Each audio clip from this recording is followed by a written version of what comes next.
Assalamualaikum warahmatullahi wabarakatuh. Salam sejahtera bagi kita semua. Salam. Om Swastiastu. Namo Buddhaya. Salam kebajikan. Saya Siti Wadatul Alia dengan NIM 2119103011065. Perkenalkan, nama saya Rani Fitra Gozali dengan NIM 21171011011. Saya Anissa Saptiani Kurnia dengan NIM 2122101104. Perkenalkan, nama saya Faradita Sinta Aryani dengan NIM 211910301080. Perkenalkan, nama saya Erdhlam Ahsanur Rasyid dengan NIM 2119103011048. Peristiwa bom bunuh diri terjadi pada pukul 10.30 waktu itu Indonesia Tengah. Pengeboman Gereja Katedral di Makassar.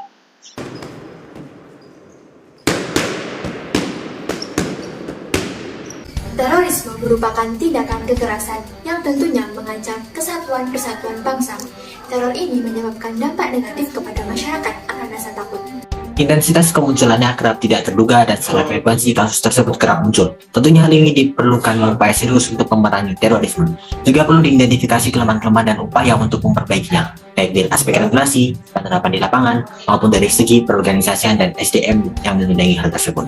Meskipun dalam penanganan kejahatan terorisme dinilai telah mengalami kemajuan, namun dirasakan masih perlu banyak perbaikan, baik dari aspek pencegahan, penindakan, maupun dari aspek perlindungan terhadap korban. Banyak peristiwa terorisme yang terjadi di Indonesia, dimulai dari Bom Bali 1 pada tanggal 12 Oktober tahun 2002 dan Bom Bali 2 pada tanggal 1 Oktober tahun 2005. Bom di JW Marriott pada tanggal 5 Agustus tahun 2003 dan bom JW Marriott 2 pada tanggal 17 Juli tahun 2009. Kasus-kasus pengeboman tersebut merupakan bukti bahwa intensitas dan frekuensi terorisme di Indonesia masih terus terjadi meskipun telah diberlakukan Undang-Undang Pemberantasan Tindak Pidana Terorisme. Tentunya hal ini tidak mudah bagi pihak kepolisian dalam mengusut tuntas jaringan terorisme Indonesia. Lalu bagaimana dengan kasus pengeboman gereja di Katedral Makassar? Kronologi ledakan bom di Gereja Katedral.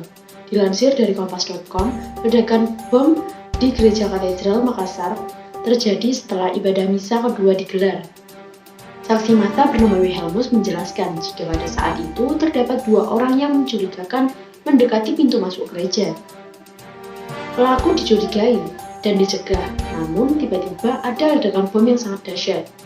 Akibat kejadian tersebut, dilaporkan pelaku pengeboman tewas dan 20 orang terdiri dari warga, petugas keamanan gereja, serta jemaat mengalami luka-luka.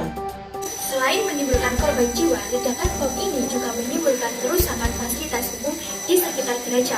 Berdasarkan keterangan polisi, Kapolda Sulawesi Selatan, Kapolda Irjen Medisyah, kerusakan ini disebabkan karena ledakan bom memiliki daya ledak yang tinggi atau HEX-F-Musik. Sementara itu, Kapolri Jenderal Sigit Listio melaporkan ledakan bom diduga merupakan pengeboman bunuh diri yang dilakukan pasangan suami istri berinisial L dan YSY yang tergabung dalam terorisme jaringan Jamaah Ansharud Daulah atau JAD. Pelaku terafiliasi dengan teroris yang bunuh diri di Jolo, Filipina. Densus 88 Polri menetapkan sebanyak 53 anggota yaitu 7 wanita dan 46 laki-laki teroris menjadi tersangka dan telah resmi ditahan.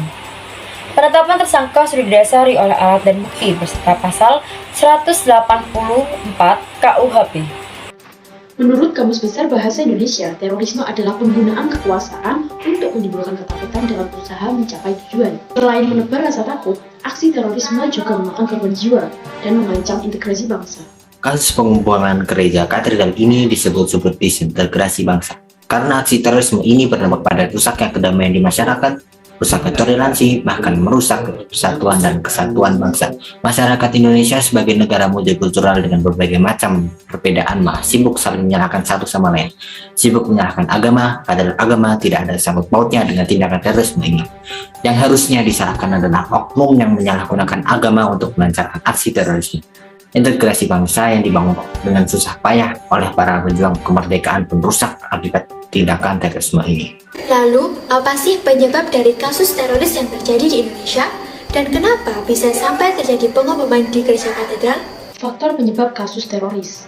Yang pertama, perbedaan ideologi. Masalah muncul ketika ideologi yang berbeda muncul dengan pemahaman yang tidak sesuai dengan ideologi bangsa. Yang kedua, demografi yang timpang. Ketika kebutuhan tidak seimbang, maka semua orang akan berlomba-lomba untuk memenuhinya. Maka hal tersebut akan menimbulkan rasa kecemburuan dan perpecahan. Yang ketiga, iklim politik yang tidak sehat. Saat ini pun ada orang yang melakukan politik untuk keuntungan pribadi, sehingga menimbulkan demonstrasi dan perpecahan.